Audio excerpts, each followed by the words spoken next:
हम लोग गलती क्या करते हैं कि हम लोग हनुमान चालीसा रटते हैं। दोस्तों, एक बार अपनी सच्ची श्रद्धा के साथ जय श्री राम जय बागेश्वर धाम सरकार जरूर बोलें। दोस्तों, हनुमान चालीसा का पाठ आप में से कितने लोग करते हैं? मेरे ख्याल से आप में से सभी करते होंगे। अगर नहीं करते हैं तो आज से ही शुरू कर दीजिए, क्योंकि इस कलयुग में आजकल हनुमान चालीसा के चमत्कार बहुत ज़्यादा देखने को मिल रहे हैं, या यूं कहूं कि हद से ज़्यादा देखने को मिल रहे हैं। आजकल के हर न्यूज़ चैनल पर एक ही न्यूज़ चल रही है। एक तोता है जो कि बहुत ही अच्छी तरह से हनुमान चालीसा का पाठ कर रहा है, लेकिन वहीं कुछ लोग मुझे हनुमान चालीसा का पाठ करते हुए कह रहे हैं कि हमें 10 साल हो गए हनुमान चालीसा का पाठ करते हुए। कोई कह रहा है कि मैं 6 महीने से पाठ कर रहा हूँ, और कोई तो यहाँ तक कह रहा है कि हमारी पूरी जिंदगी पाठ करते हुए ही बीत गई, लेकिन हमारे जीवन में इसका कोई असर नहीं देखने को मिल रहा है। कितने भी दिनों से आप हनुमान चालीसा का पाठ कर रहे हों, लेकिन आप सभी को ये बात जानना सबसे ज़्यादा आवश्यक है, और आप सभी को ये बात बताना मेरा परम धर्म है कि आखिर क्यों हनुमान चालीसा का पाठ आपको लाभ नहीं दे रहा है। बहुत ही ज़रूरी जानकारी है, बिल्कुल भी स्किप मत कीजिएगा, वरना पूरा जीवन आपको पछताना पड़ सकता है। आपको ये जानना बेहद आवश्यक है, और मुझे ये बताना बेहद ही ज़रूरी है कि आप सभी जब लोग हनुमान चालीसा का पाठ करते हैं तो उसमें एक बहुत बड़ी गलती करते हैं, और 99.9% लोग वो गलती करते ही मिलते हैं। एक तो लोग हनुमान चालीसा का पाठ बहुत कम करते हैं। वे तब करते हैं जब वह डर गए हो या उनके ऊपर मुसीबत आ गई हो, ऐसे में वे पाठ करते हैं। और एक वे लोग होते हैं जो नियमित रूप से या फिर मंगलवार या फिर शनिवार को पाठ करते हैं। मुझे कमेंट में आप जरूर बताइएगा कि आप कब करते हैं, और रोज करते हैं या फिर मुसीबत के समय अपने इष्ट देव या अपने भगवान को याद करते हैं। लेकिन अगर आप नियमित रूप से पाठ करते हैं तो उसके भी कुछ नियम होते हैं। वैसे तो 99% लोगों को हनुमान चालीसा याद ही होती है, और जिन्हें याद नहीं होती है वे किसी भी बुक या किताब में देखकर पढ़ ही लेते हैं, लेकिन उसमें से मिस्टेक सभी लोग करते हैं। मतलब 99% लोग जो भी पढ़ते हैं वे इस गलती को करते ही करते हैं।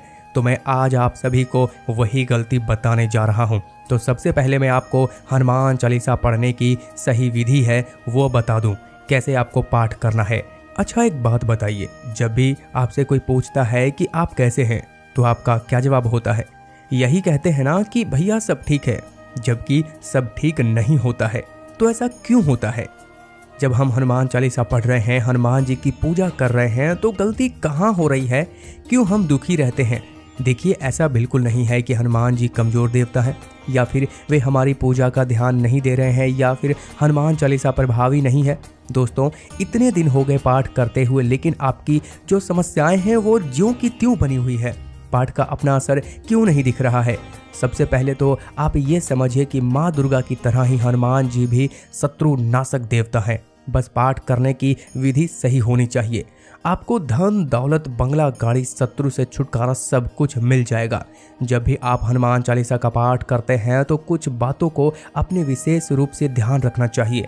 दोस्तों, बहुत ही साधारण सी बातें हैं, लेकिन बहुत ही ज़्यादा महत्वपूर्ण बातें हैं जिन्हें हम याद रखते ही नहीं हैं, और बस यूं ही पाठ करना शुरू कर देते हैं। मैं जो बताने जा रहा हूं वो एक अचूक गलती है। हर कोई इस गलती को करता है, और आज के बाद आपको ये गलती तो बिल्कुल ही नहीं करनी है। ये वीडियो देखने के बाद आप सभी को मुझसे प्रॉमिस करना होगा कि आज के बाद आप सभी ये गलती तो बिल्कुल ही नहीं करने वाले। सबसे पहले तो जब भी आप हनुमान चालीसा का पाठ करें तो आपके कपड़े जो हैं वो साफ सुथरे और धुले हुए होने चाहिए। गंदे कपड़ों में आपको हनुमान चालीसा का पाठ नहीं करना चाहिए, और ये चीज़ों का आपको खास तौर पे ध्यान रखना होगा जब आप जनरल रूप से रोज की लाइफ में पाठ कर रहे हों। ऐसा नहीं है कि विपदा के समय भी आप सोच में पड़ जाएं कि आखिरकार हमने तो साफ कपड़े पहने ही नहीं हुए हैं, तो हम पाठ कैसे करें। ऐसा बिल्कुल नहीं है, दो अलग अलग चीज़ें हैं। मैं बस रोज की पूजा का नियम आपको बता रहा हूँ। आप फ्रेश होकर, नहा धोकर, साफ धुले हुए कपड़े पहनकर ही पाठ करें। ऐसा नहीं है कि सवेरे उठते ही बासी मुंह आपने हनुमान चालीसा का पाठ करना शुरू कर दिया। बाकी अगर आप कहीं फंस गए हैं या कोई आ गया है तो कहीं पर भी आप पाठ शुरू कर सकते हैं। दूसरी जो चीज़ें हैं वो आसान सी चीज़ें हैं। क्या करना है, आपको आसन जिस पर आप बैठकर हनुमान चालीसा का पाठ करते हैं, ध्यान रखें कि वो आसन लाल रंग का ही होना चाहिए, और वो ऊनी भी हो या मखमली का आसन होना चाहिए, या फिर आप लाल रंग के कंबल का भी इस्तेमाल कर सकते हैं। पतले कपड़े पर बैठकर कभी भी पाठ नहीं करना चाहिए। इससे हमारी बॉडी पर बहुत ही गलत असर पड़ता है। प्रसाद जो भी हो वो आप कुछ भी रख सकते हैं, लड्डू चूरमा कुछ भी ले सकते हैं, लेकिन आवश्यक बात यह है क्या आप उसमें तुलसी के पत्ते रखते हैं? अगर नहीं तो अवश्य रखें। अगर आप किसी दिन प्रसाद नहीं रख पाते हैं तो कोई बात नहीं, तुलसी के 2 पत्ते आप हनुमान जी के आगे अवश्य रखें। हनुमान जी के श्रृंगार के लिए सिंदूर और चमेली का तेल के साथ में का तेल, बस ये चीजें आपके लिए काफी होंगी। तो अगर आप अपने घर पर ही पाठ करते हैं तो ऐसे में 1 या 2 बूंद चमेली के तेल में थोड़ा सा ऑरेंज सिंदूर मिलाकर आप एक रोज हनुमान जी को उसका तिलक जरूर लगाएं और तिल के तेल का भी दीपक जरूर दिखाएं। दोस्तों, अब आप ध्यान से सुने कि आपको पाठ कैसे करना है। अगर आपके आसपास गंगा जल है तो आप साधारण जल में थोड़ा सा गंगा जल मिलाकर हनुमान जी को स्नान करा दीजिए। ध्यान रहे कि जब आप पूजा करने बैठ रहे हैं तो उसके 3 या 4 घंटे पहले से आपको ब्रह्मचर्य का पालन करना है और आपको स्नान करने के बाद ही पूजा करने के लिए बैठना है और उसके बाद ही आपने हनुमान चालीसा का पाठ करना है। ऐसा माना जाता है कि हनुमान जी की पूजा करने से पहले भगवान श्री राम जी का ध्यान करना आवश्यक है, वरना अंजनी पुत्र हनुमान जी नाराज हो जाएंगे। हनुमान चालीसा की रचना महर्षि तुलसीदास ने किया था और इसमें 40 चौपाई बताए गए हैं। इनमें से हर चौपाई का अपना अलग ही महत्व है, पर आज हम उन 3 चौपाइयों के बारे में बताने जा रहे हैं जिससे हनुमान जी अधिक प्रसन्न होते हैं और अपने भक्तों को ताकत और बुद्धि से सवार देते हैं। जानिए उन 3 महत्वपूर्ण चौपाइयों के बारे में। श्री गुरु चरण सरोज रज, निज मन मुकर सुधार, बरनु रघुबर बिमल जसु, जोदायक फलचारी, बुद्धिहीन तनु जानिके, सुमिरो पवन कुमार, बल बुद्धि विद्या देहु मोहे, हरहु कलेश विकार। जो भक्त इस दोहे का उच्चारण करते हैं उन्हें जिंदगी में ज्ञान की कभी कमी नहीं होती। इस दोहे का 108 बार पाठ करने से आपकी सुमिरन शक्ति में वृद्धि होती है। स्वास्थ्य में कभी भी किसी प्रकार का विकार देखने को नहीं मिलेगा।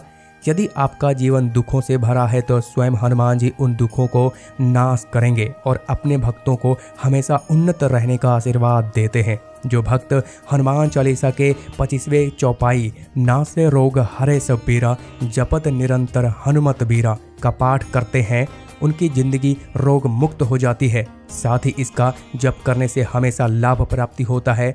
ऋषि मुनियों द्वारा बताया गया है कि इन भक्तों पर भगवान का आशीर्वाद हमेशा बना रहता है। तो दोस्तों, अगर आपको वीडियो पसंद आई है तो कमेंट में जय हनुमान जरूर लिखें और वीडियो लाइक जरूर करें।